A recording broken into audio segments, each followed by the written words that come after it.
Hey everyone, thank you for tuning in to another video with me, Ross Marchigiani.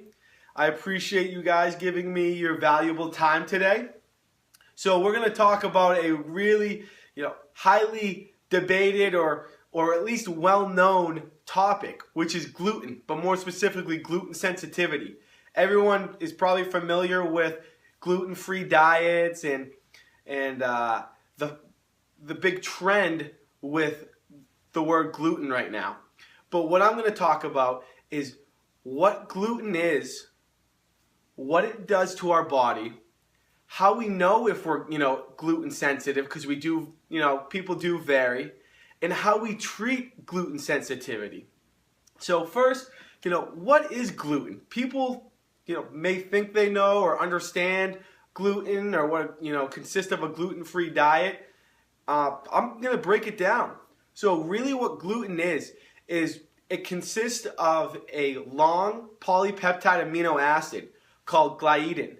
And this gliadin molecule, with certain people, it varies. Certain people will have a higher inflammatory reaction than others. But the gliadin molecule, when ingesting gluten, causes a specific inflammatory response in the GI tract. So what that will happen is what we're going to lead into what happens. So the gliadin molecule will cause, like I said, an inflammatory reaction, which causes for the GI and that small intestine to become inflamed. So everyone's had a sunburn, right? So you get that sunburn, the skin's very irritated, it's just sensitive to touch. Anything that rubs against it, it hurts, it's irritated. And that's the same exact thing in the stomach and in the small intestine and the large intestine. It's irritated, it's inflamed, it's sensitive. So that's what happens when we try to absorb and digest our food. It's sensitive, it can't digest it, it can't absorb it properly. And also, going a little more into the biochemistry and histology here, we have tight junctions that line our GI tract. And so what happens is that inflammation starts to pull those tight junctions apart, more specifically the zona occludens, zona adherens, and macula adherens. So then food particles can start getting into our bloodstream, and we can start creating autoimmune disorders, which is a whole nother topic of its own that I'll get into. So that's a really, bad thing that we want to try to stay away from. And again, it varies from person to person, but definitely can have an effect on most of the population. Next, big one, SIG-A, so secretory immunoglobulin, excuse me on that. Secretory immunoglobulin. So what that does is it's our first line of defense. Other people that have watched my video, they probably heard me talk about this because it's so huge. So it's secreted by our immunocytes, which cortisol helps affect our immunocytes. So I'll talk briefly about the cortisol briefly. So immunocytes release our secretory IgA, and like I said, that's our first barrier of defense. So what gluten does is it destroys that mucosal barrier, that mucosal lining. And I'll go into a photo that will kind of describe this. And so we have our our first line of defense is completely gone. So again, we're more acceptable to parasites, yeast, bacteria, other pathogens. So we're really, we're really exposed. Then next, which I've kind of already talked about, leaky gut. Again, inflammation, secretory IgA is gone. We're going to start to see the spread of the tight junctions, or zona occludens, zona adherens, and zona macula adherens. And then really this is what exactly is going on. This is the real take-home point, is the villus and the intestinal crypts and the lacteals. So our small intestines, where all the absorption of the majority of our food is being done. And in the small intestine, it's lined with villus and lacteals. So what I'm going to do is I'm going to show you a picture here that's going to describe this perfectly. All right? So like I said, we're going to show you two pictures here real quick. So first one we're going to be talking about is our secretory immunoglobulin, so our SIG-A. So we take in our gluten, and what that's going to do is it's going to, here's our secretory IgA layer right here, right on top of the mucosal membrane. So as you can see, my cursor is running over it. And what that does, it's going to basically destroy that mucosal membrane. And then when we, just from our daily life that we're in an environment that is very toxic and has, many chemical, physical, and emotional stressors, that we're going to become more susceptible. Here is more of like a pathogen or a parasite that's going to enter that mucosal membrane, and it can get into our interstitial fluid, and it will end up into our bloodstream right here. So that's one of the big, sticking points on gluten or gliadin in destroying that mucosal membrane. So next, what I'm going to show you is our intestinal crypts, our villus, and our lacteals. So our lacteals are the tip of the villus. This would be our villus right here. Let me go to the more healthy picture here. So this is a picture of celiacs, the progression of celiacs. A lot of you people may not have celiacs. You may have celiacs. It depends, you can definitely get tested for that. But anyways, so here is a really healthy, good-looking villus. We have our lacteal, which is nice and thick, nice, long, thin villus, and a shallow intestinal crypt. So the big thing that gliadin and gluten do, as we can see when we look towards the later progression, it starts to get rid of that villus in the lacteal. So the lacteal helps us absorb or helps micelize oil and fat molecules. So without a healthy lacteal, we can't micelize oil, fat, we can't micelize dairy, and so we become susceptible to that, and could develop an allergic reaction to that, and also enters the bloodstream, as I've already talked about. So we dampen our villus, so our absorption, where our our villus helps with absorption and digestion of the food, so we can't do that. And notice the big one here, those intestinal crypts start to get a lot deeper. So what the clinical significance of that is that the pathogens and parasites have like a nice home. This is a big, giant, comfy bed to them, and they can settle into that intestinal crypt, and they can basically make a home there. And then as the time goes on, and I don't have a sensitivity to that pathogen, or I don't have a sensitivity to that gluten, excuse me. So you start, continue to eat that diet, and basically they form like a nice warm cave almost. So this layer will fold over, and that pathogen will be buried there and be nice and comfortable and stay there. So that's why people with issues with gluten, and they're starting to recover, about 6 months into it, they'll feel great, and then they'll hit that sticking point where they get their symptoms back again. Because that parasite, as this is starting to heal, the intestinal crypt is coming to the surface, and then that parasite that was living here is now pushed to the surface, and it's, happening all over again. So that's a really important clinical significance there. Real quick, just to sum that up again, that we destroy our lacteals, which help with absorption of oil or micellization of oil, fat, and dairy. Intestinal crypts start to develop big, wide craters, nice, big, large, comfy beds, which will cause a comfortable living space for those pathogens.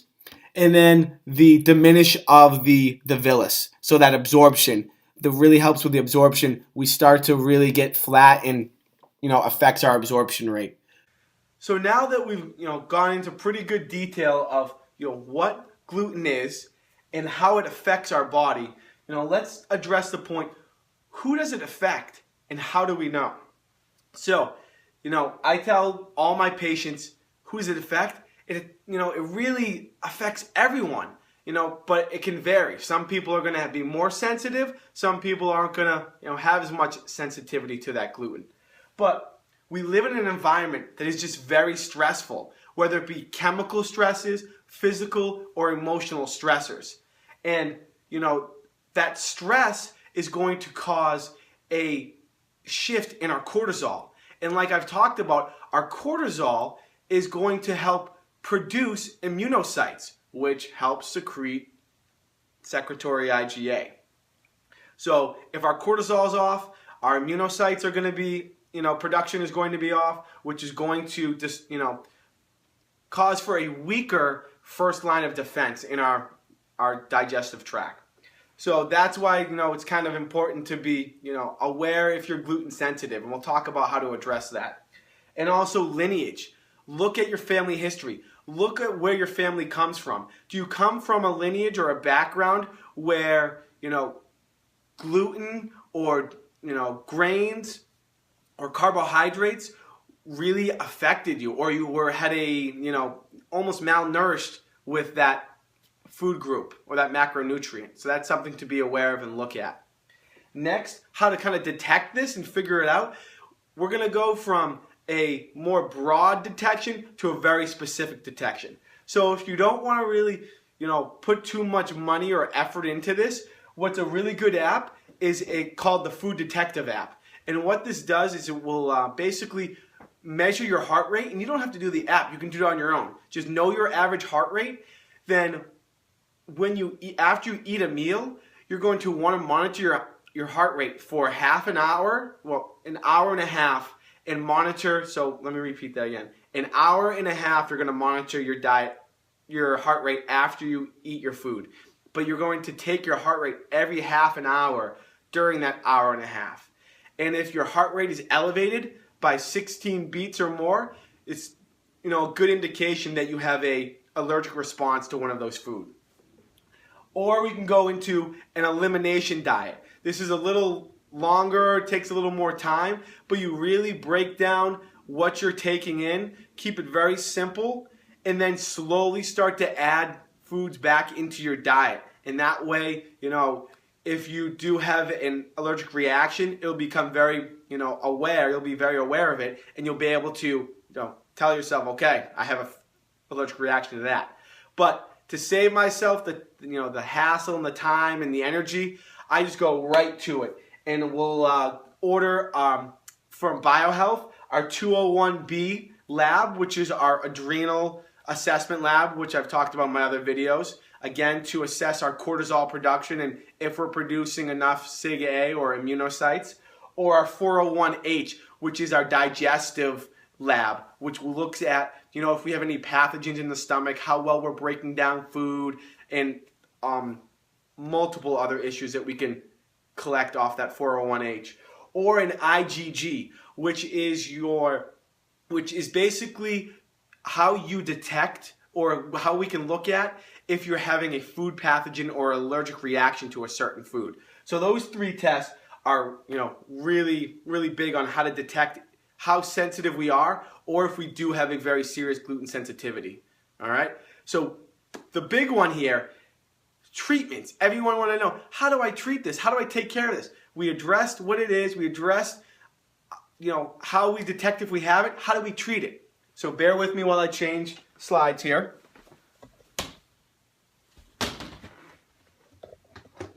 So our treatments, it seems pretty simple. Just a better lifestyle. I don't like to say diet, I want to try to stay away from that, but just a better lifestyle. And that goes with being cognizant, being aware of what foods we're eating, trying not to, eat emotionally. If you had a stressful day, or if you're, really craving that sugar, just be aware, be cognizant, be in tune with your body and what you're eating. Better lifestyle choices, like making sure, let's go home and we'll make dinner instead of, going to Burger King or going out to eat, because it's a lot simpler and you don't have to put as much effort in. Plan accordingly, prepare your meals in advance, prepare, what you're going to cook. You don't have to cook it in advance, but just kind of prepare and be aware and be cognizant. Elimination diet or rotation diet, I talked about that briefly. So with my patients, we'll set up one of these, and then that way we can figure out what they're sensitive to or what they're allergic to. Supplementation. So, after we do those, the 201, the 201B or the 401H or the IgG for biohealth, I'll create a supplement plan that will help, that recovery process even quicker, even faster. You'll be back to normal before you know it. No, it could take some time, but it'll definitely, make the process faster. And then this is what I tell all of my patients. To, decrease that inflammation in the GI, it's going to probably take about 60 days. So it's going to be, 30 to 60 days of real hard work and being cognizant and being aware of your lifestyle. And then, I tell people, when can we start, playing around with gluten and really adding gluten back in? For the ones that are responding very well, 6 to 9 month period. So you got 6 to 9 months. I know it seems like a while, but you have to think about here. How long have you been having that, debilitating diet? How long have you been taking in these foods that have been causing inflammation and irritation and destroying the, the villus and the lacteals of your intestine? So really think about that. I like to tell my patients, for as long as the issue has been going on, we're going to need to put that same amount of time in and maybe even more. And then again, for the patients that are, just kind of slowly, steady pace, chugging along, that turtle is going to probably take anywhere between 9 and 12 months of really being back on track. So that's basically our treatment. If you know anybody that could benefit from this, please share this information. Because like I've talked about, we're all in this to just become healthy and be better as a whole. So if you know anyone, please share this information. And if you'd like more information, you can log on to my website at www.revowell.com or email me at info@revowell.com. Thank you guys for giving me your time today, and I hope you have a beautiful day.